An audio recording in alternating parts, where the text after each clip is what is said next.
So I think I really like Treehouse of Horror 8 overall, but it is mostly gold. Two-thirds gold. Let me explain, we'll get into it now. The Omega Man, good stuff right here. Densely creepy, great visuals, bleak and funny. Watching it for the first time as a kid was very memorable, not knowing what was going to happen next, what kind of grisly fate would befall Homer or the rest of the family. My feelings are positive here, and so far, all one can think of is yes, this is going to be another gold Treehouse of Horror piece. I don't know if I can think of much to share here. I love how the Springfield residents look as mutants. I love the mood of the abandoned, nuclear bombarded town. I like that it is incredibly dark despite having an overall quite happy ending.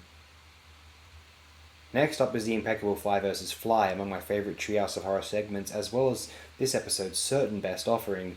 A stupendous parody of the film The Fly, both the 1958 and the 1986 versions, poking fun at the possibilities of its premise, how the Simpsons family might respond to that film's famous technological device, and to the twisted mutation scenario it presents. Interestingly, we could see it as having a touch more in common with the original Fly, given that there are two separate entities, a fly with a human head and a human with a fly head, rather than the one merged creation. This is what Bart was apparently hoping for, seemingly. Superbly animated, like the previous episodes of The Thing and Die, it transforms the Simpsons house into an odd, threatening, and alien environment, a place where danger can occur, in this case the fly-head Bart possibly intent on killing his human head fly counterpart, and then eventually Lisa is also threatened by the beast. As a kid, again, not knowing what the ending would be, this is utterly thrilling, creepy, absorbing, an absolute certified Treehouse of Horror classic.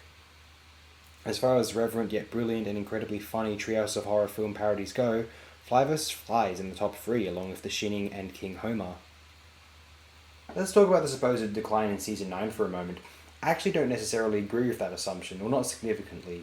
Is there a really golden level of quality which declines a bit? Sure, but if you want to be really strict, you might remove Season 8 from that, but why would we? It is too good, we'd be spoiled brats to do so. And I feel the same way about Season 9, though it may be a bit of a dip in quality. I know what you're thinking, what about Principal and the Pauper? Firstly, that's one episode. Secondly, it's just a TV show. Who cares about the integrity of an animated sitcom which has been as often silly as this one?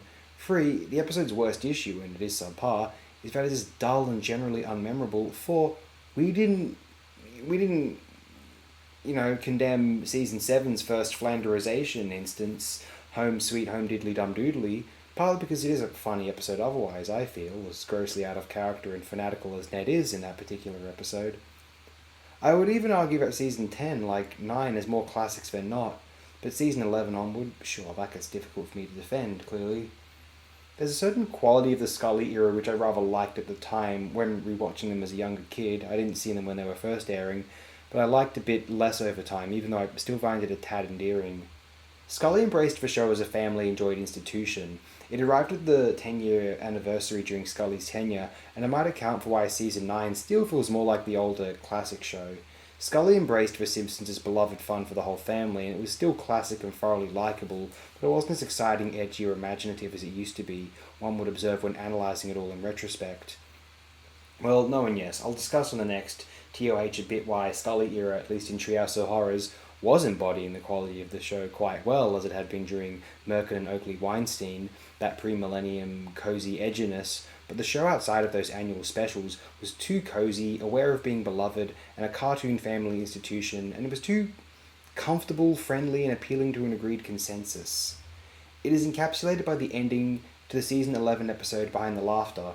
The Simpsons is enough of an established institution that when it speaks of them as America's favourite family, it isn't ironic anymore. They have attained the status of the Looney Tunes cast, for better or for worse. It doesn't need or presumably want to be edgy anymore, and it might not be doing a playful, introspective mock behind the scenes if it were otherwise, but maybe I'm overthinking that. I like the episode a lot, but that's a bit besides the point. The credit sequence, I'll link it in the description, someone has uploaded it to YouTube, is a feel-good celebration of the show as an established phenomenon that everyone knows and loves, and it displays a montage to the episode's ironic disco cash-in hit song, Simpsons Boogie, played lovingly over Simpsons clips really quite unironically, of more recent instances of Homer being subjected to cruel slapstick, overly cartoonish, and indicative of a tone relatively unique to the Scully era. Maybe overly cartoonish and unbelievable with the amount of comical physical humour which Homer finds himself at the end of. You watch this and you're taken with it. The Simpsons. The comfortable world consensus at one time. Everything is going to be alright. Ah, the world is a nice place after all, isn't it? Hell, maybe it was. Maybe The Simpsons was onto something in being a little bit more populist and optimistic. It was May 2000 when that episode first aired. Oh, but let's discuss this final segment, Easy Bake Coven. Easily the worst Treehouse of Horror segment up to this point in time. Thin premise, not overly scary, builds up tension to a pretty happy ending and a bizarrely cruel final gag to make up for this. Drab repetitive visual backdrops without any memorable humour. Maybe one gag which is partly funny because Ned acts very slightly out of character.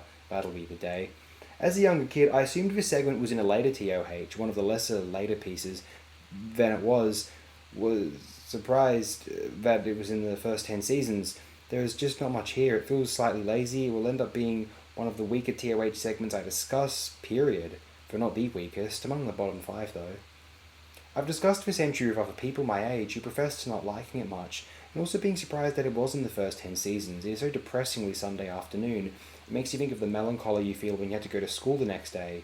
Why? Because if the Simpsons episode on 10 was a shit or shittier one, you felt incredibly miserable about going to school the next day. This is all repeats at this point in time. If it was a good one, even on a Sunday, if a Simpsons episode aired on a Sunday night for whatever reason, I remember it happened occasionally, it would make you energized, even excited for school the next day, because you would be talking about it, quoting it on the playground, especially if it was a Treehouse of Horror episode, because it was so dark and morbid and different, full of callous death, absurd violence, and dynamite quotes. So, not an Easy Bake Coven fan, one of the least interesting Treehouse of Horror segments I'll discuss. I'm stopping at season 15, that'll be my last one. I can't be bothered to go beyond that. This is classic Treehouse of Horror retrospective after all, and I think easily the weakest within the first 10 seasons, definitely. And that's all I've got to share here. Thanks again, everyone. Tune in next time, if ever so inclined. Once again, thanks very, very much again.